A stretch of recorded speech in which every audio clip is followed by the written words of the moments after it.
Imagine waking up to find your backyard, the sacred slice of wilderness your family has guarded for generations, transformed into a gleaming grid of McMansions overnight. No permission, no payment, just pure audacity. And then, the cherry on top, a snotty letter blaming you for the flood that's swallowing their illegal empire, as if you're the villain for owning what's yours.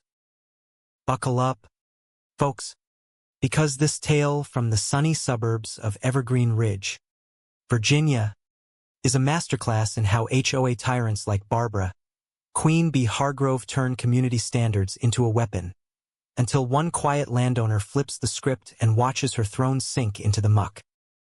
It all kicked off on a crisp autumn morning when Alex Rivera, a quiet software engineer who'd inherited 25 acres of pristine woodland from my late grandpa, spotted something off about my mailbox. Not the usual junk, no. This was a crisp envelope taped right to the post like a passive-aggressive post-it from hell. I peeled it off, figuring it was another HOA nag about my unsightly wildflower patch that dared to bloom without committee approval. But oh no, this was next-level nonsense. Notice of liability for flood damage to HOA-approved expansion due to your negligent land management. It read in bold, officious font, complete with a shiny embossed seal that screamed, "I'm important. Bow down." I stared at it, coffee mug halfway to my lips, thinking, what flood? What expansion? My land's a forest, not a freaking water park. I live on the edge of Willow Creek Estates, a gated community where every lawn is manicured to within an inch of its life, and the HOA rules read like a dystopian novel.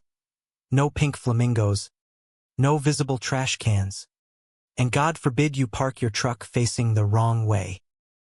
Me, I'm not part of their cult. My property butts up against theirs, but I've kept it natural. Tall pines, a babbling creek, and zero interest in their monthly meetings where they debate paint shades like it's world peace. Grandpa always said, "Alex, land like this is for breathing, not building."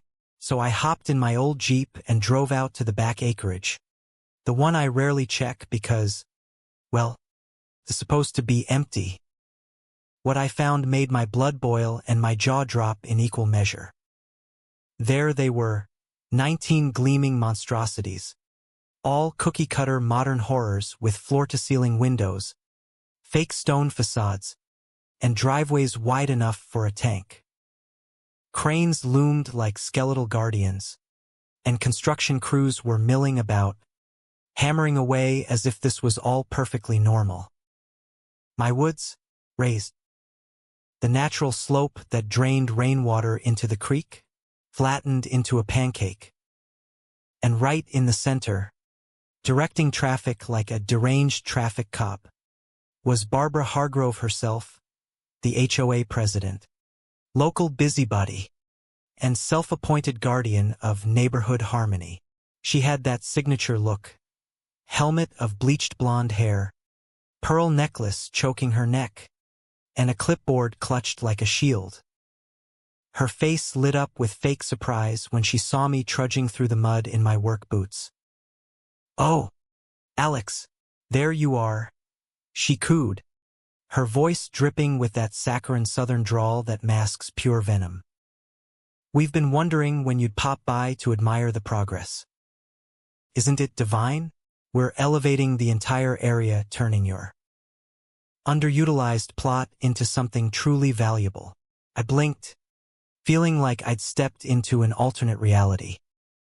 "Barbara, this is my land." "What the hell are you doing?" She tilted her head, sunglasses perched on her nose like she was judging a dog show. Now, no need for profanity. The board voted unanimously. It's all in the minutes. Your acreage was just sitting there, gathering dust and mosquitoes. We assumed you'd be thrilled to contribute to community growth. Contribute? I scanned the site, spotting the survey markers I'd planted years ago, now half buried under concrete slabs. You can't just vote to take someone's property. That's theft. She waved her clipboard dismissively. Theft? Oh, honey, this progress. We consulted the county vaguely and posted notices on our Facebook group. You really should engage more, Alex. Isolation isn't neighborly. That's when I noticed the pooling water. Rain from the night before had turned the lowest lots into shallow ponds, lapping at the foundations like hungry tongues. They'd bulldozed the natural drainage, ignoring the floodplain warnings that every local knew about. You're building in a swamp zone, I muttered, boots squelching. Barbara's smile tightened. That's why we're holding you accountable for the runoff issues. Your wild land is causing backups. Expect a bill and our lawyer's card. She handed me a glossy business card with a flourish, then clicked away in her pumps, leaving me fuming amid the chaos. Rumors had already started swirling in the neighborhood. Whispers that I was a hoarder of land, a recluse blocking progress. I bit my tongue, drove home, and started digging not with a shovel, but online and in records. Patience, I told myself. Let them dig their own grave first. Word spread like wildfire through Willow Creek's grapevine. By evening, my phone buzzed with texts from nosy neighbors. Heard you're suing the HOA? About time someone stood up to Barbara, but I wasn't suing yet. Instead, I played the long game, acting oblivious while I gathered ammo. The next day, I swung by the county recorder's office, a dusty building where clerks moved like molasses. Pull the deeds for parcel 47-092, I said casually. The clerk, a grizzled guy named Hank, eyed me over his glasses. Rivera land? Yeah. Still in your name. No transfers. No liens. I nodded, heart pounding. And permits for new builds there? He tapped keys, frowned. Nada. Last activity was your grandpa's fence variance in '98. I walked out with printouts thicker than a phone book, feeling the first twinge of that sweet, simmering revenge. Barbara thought she could paper over reality with her board approvals? Cute. Back home, I pored over the maps under my desk lamp, tracing the property lines that clearly showed their expansion as a blatant overrun. The HOA had been sniffing around my land for years, subtle hints at meetings about annexing for green space, which really meant paving it over for profit. Barbara, with her endless terms as president, rigged votes. Anyone, ruled like a mini-dictator, fining folks for non-conforming mailboxes while ignoring her own gaudy holiday lights. She'd even started a rumor mill. Alex is antisocial, probably hiding something out there. I let it slide, smiling politely at block parties while noting every hypocrisy. Now, with evidence in hand, I reached out to an old college buddy, Lena Torres, a bulldog attorney specializing in property disputes. Lena, they've built a whole suburb on my dirt. Help me bury them. She laughed over the phone. Send the docs. This sounds like Christmas came early. We met at a greasy diner the next morning, her laptop open amid pancakes. They've got no permits, forged approvals from retired officials, and they're already listing these houses on Zillow? Classic fraud, she said, scrolling. But get this, they're blaming your negligent drainage in that letter? That's projection gold. They created the flood by ignoring topography. I smirked. So, what's the play? Lena leaned in. We file for injunction quietly, then hit 'em where it hurts, their wallets and egos. No talking to Barbara. Let her stew. As we left, I caught a glimpse of a Willow Creek newsletter in the trash. Exciting expansion boosts property values, with Barbara's beaming photo. Oh, the irony was just beginning to bubble. Tensions simmered as the days dragged on, the air in Willow Creek thick with unspoken drama. I kept my routine coding from home, walking the remaining woods, but eyes were on me. One afternoon, a nosy neighbor, Mrs. Patel from down the street, cornered me at the grocery store. "Alex, is it true you're sabotaging the new homes? Barbara says your runoff is ruining everything." I raised an eyebrow, channeling calm. Sabotaging? Not. Just owning what's mine. Ask her about those missing permits. Mrs. Patel's eyes widened, and I walked away, planting seeds of doubt. Barbara ramped up her game.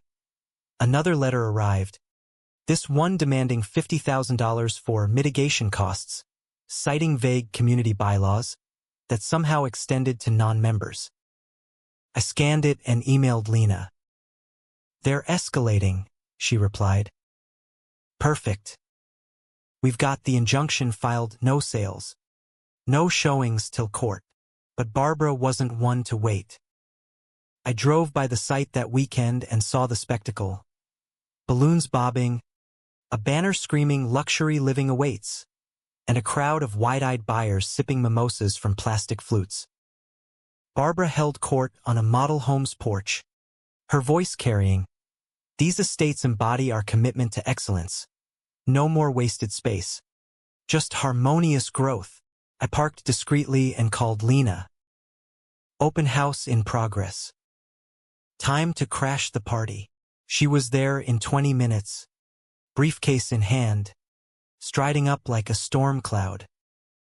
"Ladies and gentlemen," she announced, holding up the court order. "This event is illegal. These homes are on disputed land, no titles, no rights." Gasps rippled through the crowd. Barbara's face twisted into a mask of feigned outrage. "This is outrageous. Alex, are you behind this witch hunt? We're enhancing values for everyone." Lena didn't flinch. "Enhancing? Try trespassing.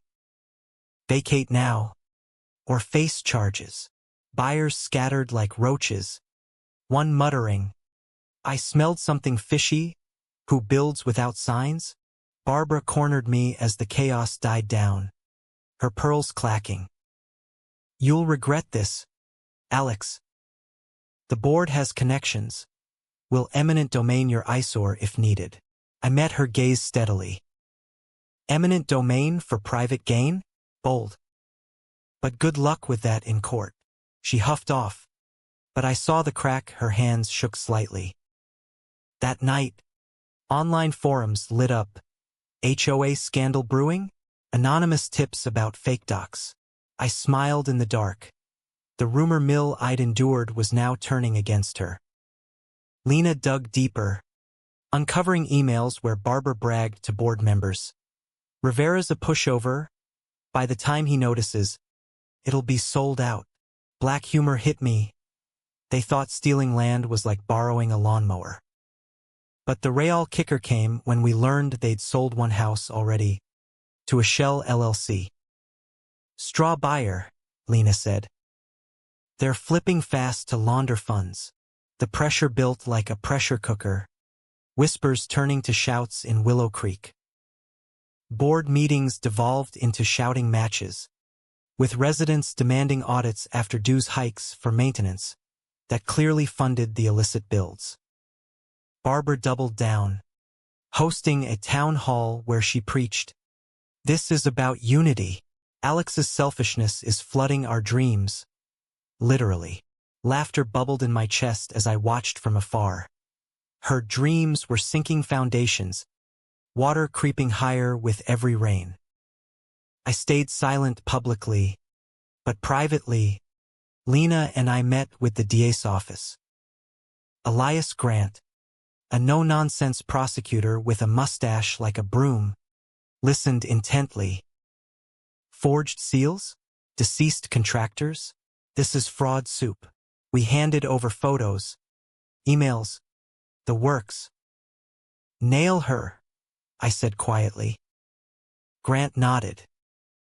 We're on it. Then came the bombshell. An unmarked car at Barbara's McMansion one evening.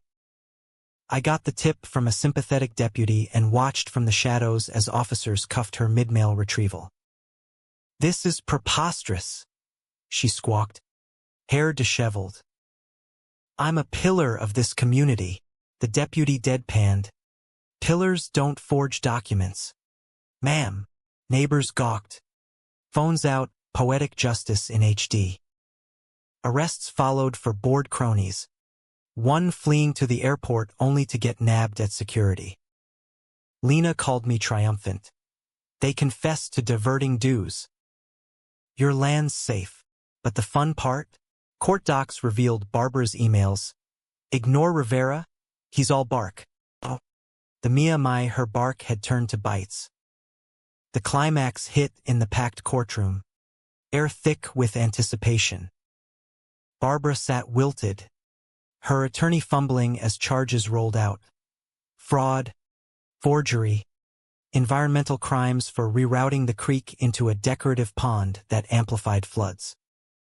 The judge, a stern woman with zero patience for BS, slammed her gavel. Bail denied. You've shown contempt for the law. Barbara's eyes darted, mask cracking as she realized her authority was evaporating. Outside, Lena high-fived me. Demolition ordered. They'll pay to restore it all. I watched bulldozers later, crushing those glass palaces one by one, mud flying like confetti. Residents cheered quietly. The HOA dissolved, new leaders vowing transparency. Barbara got 12 years, her empire reduced to rubble. In the end, my land healed, trees replanted, creek flowing free under a county lease I controlled. No more rumors. Folks nodded respectfully now. Grandpa would have chuckled at the absurdity. But here's the twist that lingers. Was Barbara the real villain, or just a symptom of a system where rules let petty tyrants run amok?